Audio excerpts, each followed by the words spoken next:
Hello everyone, welcome to our YouTube channel. आज हम इस वीडियो में लिस्ट से रिलेटेड जितने भी प्री डिफाइंड मेथड्स हैं उनके बारे में बात करेंगे, जानेंगे उन्हें कब, कहां और कैसे यूज करते हैं। बट आगे बढ़ने से पहले अगर आप चैनल पे न्यू हैं तो चैनल को जरूर सब्सक्राइब कर लें। तो चलिए स्टार्ट करते हैं अपनी वीडियो को। तो हमने लास्ट टाइम पढ़ा था कि लिस्ट एक कलेक्शन ऑफ ऑब्जेक्ट्स है। Means if we have multiple items we can store them into a single variable. इसका बेनिफिट ये है कि हमें मल्टीपल वेरिएबल्स डिफाइन नहीं करना पड़ेंगे। फिर हमने देखा लिस्ट में हम homogeneous, heterogeneous, duplicate, none value में से कुछ भी स्टोर कर सकते हैं। लिस्ट में हर आइटम इंडेक्स के बेसिस पे स्टोर होता है और इंडेक्सिंग 0 से स्टार्ट होती है। फिर हमने नेगेटिव इंडेक्सिंग के बारे में भी जाना। फिर हमने स्लाइसिंग क्या होता है वो जाना। इसमें हम 3 पैरामीटर दे सकते हैं, स्टार्ट, एंड और स्टेप, और तीनों पैरामीटर यहाँ ऑप्शनल है। अब आगे देखते हैं। अब सोचो मुझे अपनी लिस्ट में वैल्यू अपडेट करनी है, तो ये टास्क बहुत सिंपल है। हम लिस्ट का नाम लिखते हैं और हम स्क्वायर ब्रैकेट्स में इंडेक्स मेंशन करते हैं जिस इंडेक्स की वैल्यू हमें अपडेट करनी होती है। मैंने कहा मुझे नेम चेंज करना है, मीन्स फर्स्ट इंडेक्स की वैल्यू चेंज करनी है, तो यहाँ हम न्यू नेम स्पेसिफाई करेंगे और सिंपली अपनी लिस्ट को प्रिंट कर देंगे। We will get the updated value of name, that is Deepak. तो देखो हमारे नेम की वैल्यू अपडेट हो गई है। तो अब डिलीट करने की अगर हम बात करें तो DEL हमारे पास एक प्री डिफाइंड कीवर्ड है। तो यहाँ हम लिस्ट का नाम लिखेंगे, देन इंडेक्स, जिस इंडेक्स की वैल्यू हमें डिलीट करनी है। तो मैंने कहा मुझे सिटी डिलीट करनी है, मीन्स थर्ड इंडेक्स। अगर हम रन करेंगे तो देखो दिल्ली डिलीट हो गया है। हम यहाँ स्लाइसिंग भी यूज़ कर सकते हैं। मैंने कहा मुझे नेम से सिटी तक सभी वैल्यूज़ डिलीट करनी है, मीन्स फर्स्ट इंडेक्स से थर्ड इंडेक्स तक। तो मुझे 1 से 4 देना होगा क्योंकि हमें पता है एंड हमारा एक स्टेप कम चलता है। रन करते हैं तो देखो हमारी नेम से सिटी तक सारी वैल्यूज़ डिलीट हो गई। तो आप स्लाइसिंग भी यूज़ कर सकते हो और कोई पर्टिकुलर इंडेक्स भी दे सकते हो डिलीट करने के लिए। अगर एक चीज़ आप सबने नोट की हो तो आपने ध्यान दिया होगा अभी तक मैंने कोई भी प्री डिफाइंड मेथड्स और फंक्शन यूज़ नहीं किया है। ये अभी तक जितना भी हमने सीखा है ये सारा सिंटैक्स है, इसमें हमने कोई भी प्री डिफाइंड मेथड यूज़ नहीं किया। तो अभी तक हम आइटम कैसे गेट करेंगे। देखो 4 ऑपरेशन मेन होते हैं जिसे क्रूड ऑपरेशन बोलते हैं। क्रिएट करना, रिट्रीव करना, अपडेट करना और डिलीट करना। तो इसमें जो क्रिएट है वो बेसिकली हमारा ऐड करना है। तो इनमें से हमने 3 ऑपरेशन सीख लिए हैं, रिट्रीव कैसे करेंगे, अपडेट कैसे करेंगे और डिलीट कैसे करेंगे। अब ऐड कैसे करते हैं उस पर आते हैं। बट इससे पहले हमारे पास एक प्री डिफाइंड फंक्शन है और वो है लेंथ फंक्शन। ये फंक्शन रिटर्न करता है कि कितने नंबर ऑफ आइटम हमारी लिस्ट में हैं। हमारी लिस्ट में 5 आइटम है, तो रन करने पे क्या रिटर्न होगा, 5 रिटर्न होगा। तो ये था हमारा लेंथ फंक्शन। अब हम बात करेंगे लिस्ट के प्री डिफाइंड मेथड्स की। तो इसमें पहले एक बात आती है कि लिस्ट में कितने मेथड है। कोई तरीका है गेट करने का? बिल्कुल है। हम लिखेंगे dir ऑफ लिस्ट। dir एक प्री डिफाइंड फंक्शन है। इसके थ्रू किसी मॉड्यूल में कितने फंक्शन है वो आप गेट कर सकते हो। इसके थ्रू आप ये गेट कर सकते हो कि किसी क्लास में कितने फंक्शन है। तो लिस्ट भी बेसिकली एक क्लास ही है। आपको भी आगे समझ में आएगा कि क्लास क्या है। तो जब हम dir ऑफ लिस्ट करेंगे तो हमें एक लिस्ट ऑफ मेथड्स मिलेगी। अगर आप ध्यान से इस लिस्ट के सभी मेथड्स को देखोगे तो इसमें आपको 2 कैटेगरी दिखाई देगी। एक कैटेगरी जो डबल अंडरस्कोर से स्टार्ट हो रही है और डबल अंडरस्कोर से एंड हो रही है, और एक कैटेगरी जो डबल अंडरस्कोर से स्टार्ट और एंड नहीं हो रही है। तो जो मेथड डबल अंडरस्कोर से स्टार्ट और एंड हो रहे हैं इनको बोलते हैं प्राइवेट मेथड्स। प्राइवेट मेथड कौन से होते हैं? जिनको आप बाहर एक्सेस नहीं कर सकते, यानी कि ये लिस्ट के इंटरनल यूसेज के मेथड्स हैं। जैसे मैंने जब आपको पढ़ाया था कि हम 2 लिस्ट को प्लस ऑपरेटर की हेल्प से कॉन्कैटिनेट कर सकते हैं, तो उस टाइम आपका ये पहला मेथड ऐड कॉल होता है। जब आप आइटम डिलीट करते हो तो ये डिलीट एट्रीब्यूट मेथड कॉल होता है। तो इस तरीके से एक पर्टिकुलर मेथड कॉल होता है ऑन ए पर्टिकुलर इवेंट, और ये मेथड लिस्ट के इंटरनल यूसेज के लिए हैं। इनको अगर हम बाहर से कॉल करेंगे तो हमें एरर आएगी कि this method is not defined, यानी कि हम सिर्फ इन मेथड्स को कॉल कर सकते हैं जो डबल अंडरस्कोर से स्टार्ट और एंड नहीं हो रहे हैं। इनको बोला गया है पब्लिक मेथड। तो ये चीज़ हमेशा याद रखनी है कि हम सिर्फ वही मेथड्स कॉल कर सकते हैं जो डबल अंडरस्कोर से स्टार्ट और एंड नहीं हो रहे हैं। तो हम यहाँ एक एक करके इन सारे मेथड्स को पढ़ेंगे कि किस मेथड का क्या यूज़ है। तो स्टार्ट करते हैं सबसे पहले मेथड से। लिस्ट का सबसे पहला मेथड आता है append method. To append an item to the end of the list. क्या लिखा हुआ है? आप कुछ चीज़ों पे फोकस करना, आपको क्लियरिटी आएगी चीज़ों में। पहला फोकस करो, ये आपसे एक ऑब्जेक्ट मांग रहा है। मैंने आपको पहले ही बता रखा है integer, float, Boolean, string, complex, ये सब ऑब्जेक्ट हैं। और मैंने आपको ये भी बता रखा है कि लिस्ट भी अपने आप में एक ऑब्जेक्ट है, साथ ही टपल, डिक्शनरी, ये सब भी ऑब्जेक्ट है जो हम अभी आगे पढ़ेंगे। तो इसका मतलब है कि हम integer, float, Boolean, string, complex के साथ साथ हम लिस्ट, टपल और डिक्शनरी भी यहाँ पास कर सकते हैं। तो ये एक ऑब्जेक्ट मांग रहा है, तो क्या कह रहा है, append object to the end of the list. जो भी ऑब्जेक्ट आप दोगे उस ऑब्जेक्ट को वो लिस्ट के लास्ट में जाके ऐड कर देगा। तो हमने दिया 56, लिस्ट को प्रिंट करके देखते हैं। तो देखो 56 हमारा लिस्ट के लास्ट में ऐड हो गया। एक और चीज़ देखो, यहाँ ये कितने पैरामीटर एक्सेप्ट कर रहा है, एक ऑब्जेक्ट, ना कि मल्टीपल ऑब्जेक्ट। तो गलती से भी एक से ज़्यादा वैल्यूज मत पास करना। अगर एक से ज़्यादा ऑब्जेक्ट पास करोगे तो तुरंत एरर आएगा। और क्या एरर आएगा, देखो साफ साफ बोल रहा है exactly takes one argument but you providing two argument which I cannot add. तो हम एक बारी में एक ही ऑब्जेक्ट ऐड कर सकते हैं। अगर मैं अब यहाँ ऐसे लिख के भेजूँ 3, 4, 7, 8 तो क्या ये अब ऐड करेगा या नहीं करेगा? तो देखो अब ये वैल्यूज़ को ऐड कर लेगा क्योंकि मैंने मल्टीपल वैल्यूज़ को स्क्वायर ब्रैकेट्स में इनक्लोज करा है। मीन्स ये एक लिस्ट है और लिस्ट अपने आप में एक सिंगल ऑब्जेक्ट है। List is a collection of object, वो एक अलग चीज़ है, बट लिस्ट अपने आप में एक सिंगल ऑब्जेक्ट होता है। तो अब इसे रन करते हैं और देखो लिस्ट के लास्ट में एक पर्टिकुलर पूरी की पूरी लिस्ट रखी हुई है। तो अपेंड मेथड से आप कोई भी आइटम अपेंड करो वो उस आइटम को लिस्ट के एंड में जाके अपेंड कर देता है। तो अब सपोज करो हमारी रिक्वायरमेंट है कि हमें अब लिस्ट में अपेंड नहीं करना है, हमें किसी पर्टिकुलर इंडेक्स पे आइटम ऐड करना है, फर्स्ट पे, सेकंड पे, थर्ड पे, किसी भी पर्टिकुलर इंडेक्स पे। तो हमारे पास इस केस में एक इंसर्ट मेथड आता है। देखो कितने पैरामीटर एक्सेप्ट कर रहा है, 2 पैरामीटर। पहला इंडेक्स जिस इंडेक्स पे हमें वैल्यू ऐड करनी है और दूसरा ऑब्जेक्ट जो आइटम हमें ऐड करना है। तो अपेंड भी ऑब्जेक्ट मांग रहा था और इंसर्ट भी ऑब्जेक्ट मांग रहा है, तो यहाँ भी आप कुछ भी दे सकते हो। और देखो क्या कह रहा है, इंसर्ट ऑब्जेक्ट बिफोर इंडेक्स। मान लो आपने बोला हमें फर्स्ट इंडेक्स पे दीपक ऐड करना है, तो फर्स्ट इंडेक्स पे ऑलरेडी हमारे पास अमित है। तो अगर अब ये फर्स्ट इंडेक्स पे जाके अमित की जगह दीपक ऐड करेगा तो क्या ये ऐड करना हुआ? नहीं, ये तो अपडेट करना हो गया। तो इसलिए ये क्या कह रहा है, इंसर्ट ऑब्जेक्ट बिफोर इंडेक्स, यानी कि अमित से पहले ऐड होगा, यानी कि 101 और अमित के बीच में। तो मैंने कहा फर्स्ट इंडेक्स पे मुझे क्या ऐड करना है, दीपक ऐड करना है। तो अब रन करते हैं तो देखो 101 और अमित के बीच में हमें दीपक मिल गया और बाकी की वैल्यूज एक एक इंडेक्स आगे मूव हो गई। तो अपेंड एक आइटम को लिस्ट के लास्ट में ऐड करता है और इंसर्ट एक पर्टिकुलर इंडेक्स पे आइटम को ऐड करता है। अब नेक्स्ट और लास्ट जो मेथड है हमारे पास ऐड करने का वो है एक्सटेंड मेथड। अब ध्यान से देखो, अपेंड में ऑब्जेक्ट लिखा हुआ था, इंसर्ट में भी ऑब्जेक्ट लिखा हुआ था, लेकिन एक्सटेंड में आइटरेबल आइटम लिखा हुआ है। Extend list by appending element from the iterable. Extend करेगा लिस्ट को, अपेंड करने का मतलब लिस्ट के लास्ट में जाके ऐड करेगा आइटरेबल में से। अब क्वेश्चन आता है आइटरेबल क्या है? Iterable which you can iterate means on which you can apply the loop. तो लूप किस पे अप्लाई कर सकते हैं हमारे यहाँ? तो जब मैंने आपको फॉर लूप पढ़ाया था तो मैंने आपको बताया था हम फॉर लूप सीक्वेंस पे अप्लाई कर सकते हैं। Now if we try to add 78 तो क्या ऐड होगा ये 78? नहीं होगा। क्यों? क्योंकि ये सीक्वेंस नहीं है, ये एक सिंगल ऑब्जेक्ट है। अगर अब हम रन करेंगे तो हमें एरर प्रोड्यूस होगा, int object is not iterable. Means हम लिस्ट, टपल, डिक्शनरी, स्ट्रिंग और रेंज ही पास कर सकते हैं। तो हम यहाँ एक लिस्ट पास कर रहे हैं और अगर अब हम इसे रन करेंगे तो देखो हमारे सीक्वेंस से एक एक करके सारे आइटम हमारी ओरिजिनल लिस्ट में ऐड हो गए।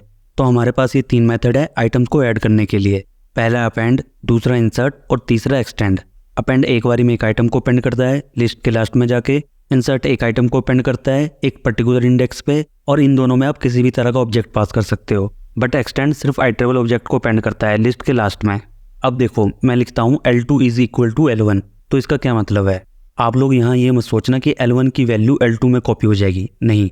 देखो क्या होता है, यहाँ एक सिंगल ऑब्जेक्ट है जिसकी रेफरेंस L1 होल्ड करता है।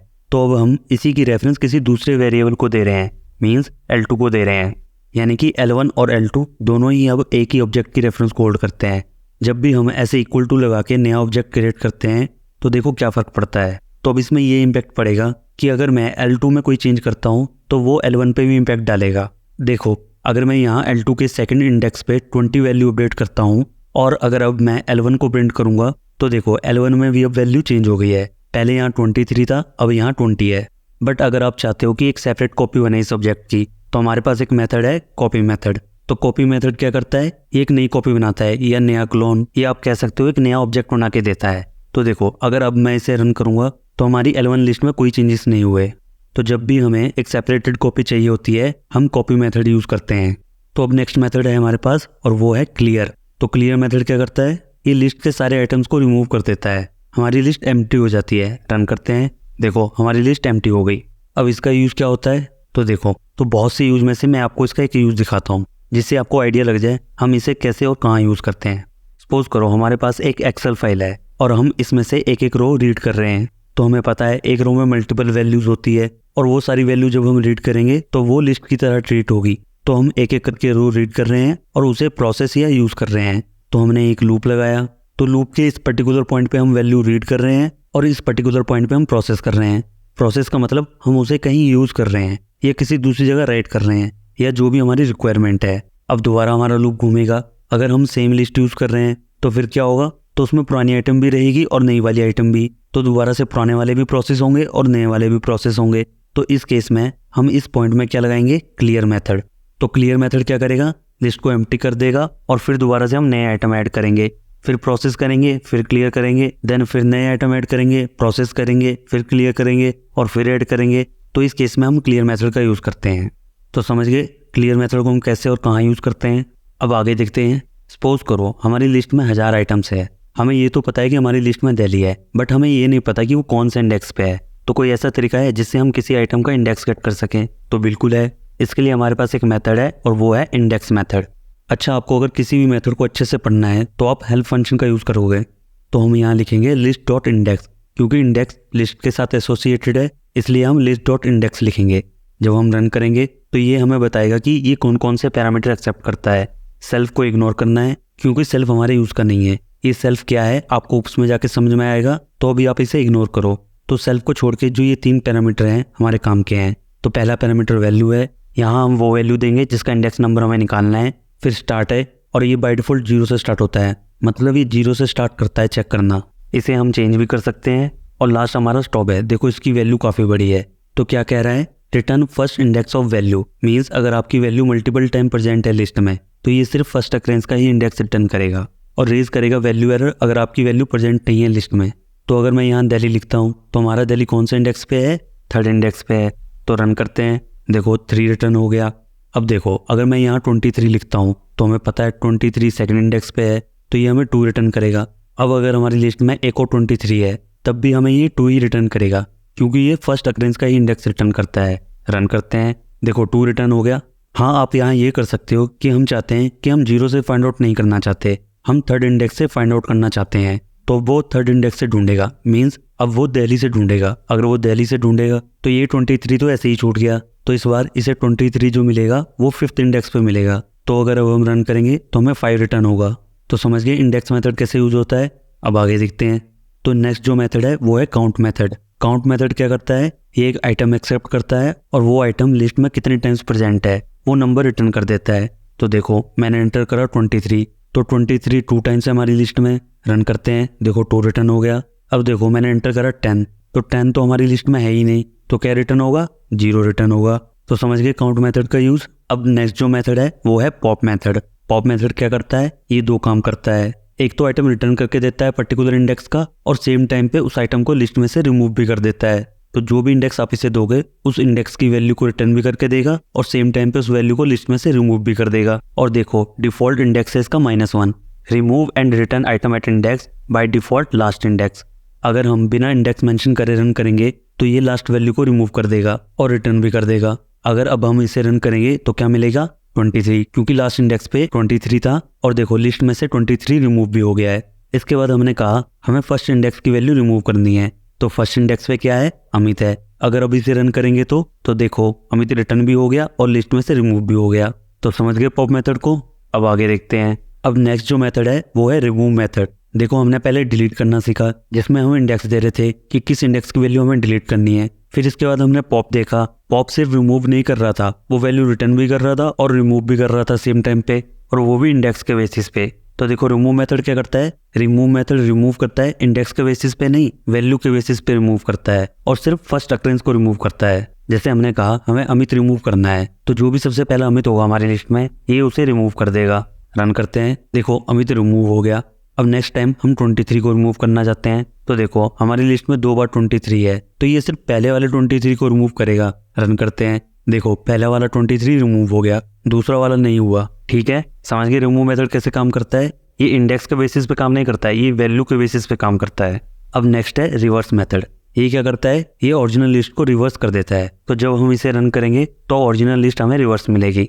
एक और बात, देखो मैंने कुछ मेथड्स को प्रिंट के अंदर से कॉल करा है और कुछ मेथड को प्रिंट के बाहर लिख के कॉल करा है। तो ऐसा मैंने इसलिए करा क्योंकि जो मेथड कुछ रिटर्न कर रहे हैं उन्हें मैंने प्रिंट के अंदर से कॉल करा, और जो मेथड कुछ रिटर्न नहीं कर रहे हैं उन्हें मैंने प्रिंट के बाहर से कॉल करा। जो मेथड कुछ रिटर्न नहीं कर रहे, अगर मैं उन्हें प्रिंट के अंदर से कॉल करूंगा तो मुझे नन मिलेगा, तो जब मैं प्रिंट करूंगा तो नन प्रिंट हो जाएगा, इसलिए हम इन्हें प्रिंट के अंदर से कॉल नहीं कर रहे।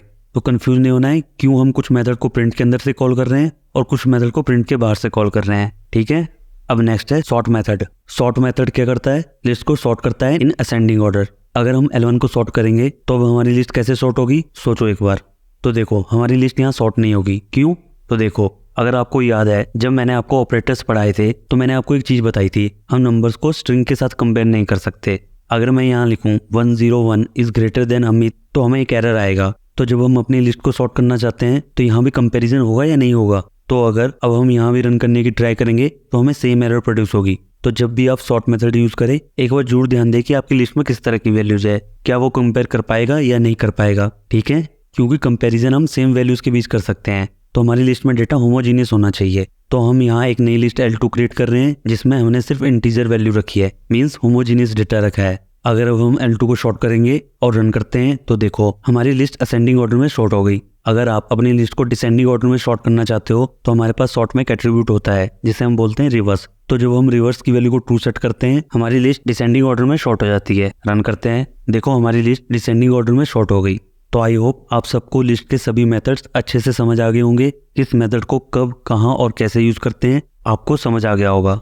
तो इस वीडियो में इतना ही। अगर वीडियो अच्छी लगी तो वीडियो को लाइक करें, कमेंट करें और वीडियो को शेयर करें। आप चैनल को सब्सक्राइब कर लें और बेल आइकन को हिट करें ताकि फ्यूचर में और भी ऐसी आने वाली इंपॉर्टेंट वीडियोस की नोटिफिकेशन आपको मिलती रहे। तो चलिए मिलते हैं आपसे अगली वीडियो में।